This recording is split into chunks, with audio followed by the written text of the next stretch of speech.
સુરતમાં પાણીપુરીની લારીઓ પર આરોગ્ય વિભાગની ટીમ ત્રાટકીથી વેપારીઓને દંડ ફટકાર્યો હતો। સુરતમાં ગરમીના પ્રકોપ સાથે હોસ્પિટલમાં દર્દીઓની લાંબી લાઈનો વધતા આરોગ્ય વિભાગ એક્શનમાં આવ્યું છે। પાલિકા આરોગ્ય વિભાગની ટીમે માર્ગો પર ખુલ્લેઆમ વેચાણ થતા ખાદ્ય પદાર્થોની દુકાનો અને લારીઓ પર ચેકિંગ હાથ ધર્યું છે। શહેરમાં ઝાડા ઉલટીના કેસ વધતા ખાસ કરીને પાણીપુરીની લારીઓ પર તપાસ કરી રહ્યા છે। ત્યારે આરોગ્ય વિભાગ દ્વારા પાંડેસરા વિસ્તાર અને ગોવાકલમાં પાણીપુરી વિક્રેતાઓને ત્યાં આજે હાથ ધરાયેલ ચેકિંગમાં ચિંતાજનક બાબત સામે આવી છે। વિભાગના કર્મચારીઓએ ગોવાકલમાં પાણીપુરીના મેન્યુફેક્ચરને ત્યાં પાડવામાં આવેલા દરોડામાં જોયું કે પાણીપુરી બનાવવામાં આવે છે ત્યાં સ્થાન પર મોટા પાયે ગંદકીનું સામ્રાજ્ય છે અને ગંદકીવાળી જગ્યાએ પાણીપુરી બનાવવામાં આવતી હોય છે। ગંદકીવાળી જગ્યાએ બનાવવામાં આવેલ પાણીપુરીના કારણે લોકો બીમાર પડવાની સંભાવના વધુ રહે છે। ઉનાળામાં આવી વસ્તુ આરોગ્ય માટે વધુ હાનિકારક સાબિત થાય છે।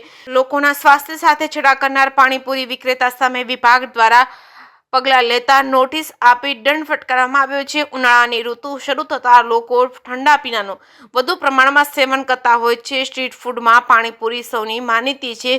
સુરતમાં પાણીપુરી અને ઠંડા પીણાના મેન્યુફેક્ચર એકમો પર દરોડા પાડી મોટા પ્રમાણમાં બિન આરોગ્ય ખાદ્ય પદાર્થનો નાશ કરવામાં આવ્યો છે। આરોગ્ય વિભાગ દ્વારા શહેરમાં આઈસ્ક્રીમ વિક્રેતાઓ તેમજ ડેરી પાર્લર તેમજ ખાણીપીણીની લારીઓ પર ચેકિંગ હાથ ધરવામાં આવ્યું છે। શહેરમાં છેલ્લા 5 દિવસની અંદર ઝાડા ઉલટીના કેસમાં વધારો થતા વિભાગ દ્વારા વિશેષ કરીને પાણીપુરીની લારીઓ પર ચેકિંગ હાથ ધરવામાં આવ્યું છે। વિભાગ દ્વારા હાથ ધરવામાં આવેલ દરોડા સામે આવેલા દ્રશ્યો જોઈ કેટલાક લોકો પાણીપુરી ખાવાનું જ બંધ કરી દેશે। આ દ્રશ્યો ઘણું બધું દર્શાવે છે કે કેવી રીતે પાણીપુરીની પૂરી અને પાણી બને છે, તે જગ્યા કેવી હોય છે। જે કેસની ગુજરાતી સાથે સુનિલ ગાંજાવાલા, સુરત।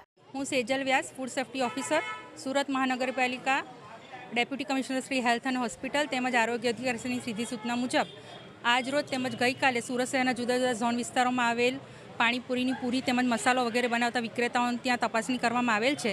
અહીં મળી આવેલ અનહાઇજેનિક કન્ડિશનમાં મળી આવેલ અખાદ્ય પદાર્થોનો નાશ કરી તેમજ તેઓને દંડ કરીને નોટિસ ફટકારવામાં આવેલ છે।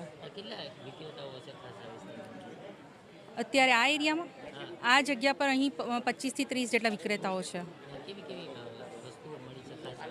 અહીં અમુક જગ્યાએ પાણીપુરીની પૂરી જમીન પર પડેલી તેમજ અમુક જગ્યાએ બટાકા સડી ગયેલી હાલતમાં તેમજ બટાકા ઉપર અનહાઇજેનિક કન્ડિશનમાં કપડાં ઢાંકેલ હતા એવી કન્ડિશનમાં મળી આવેલ છે।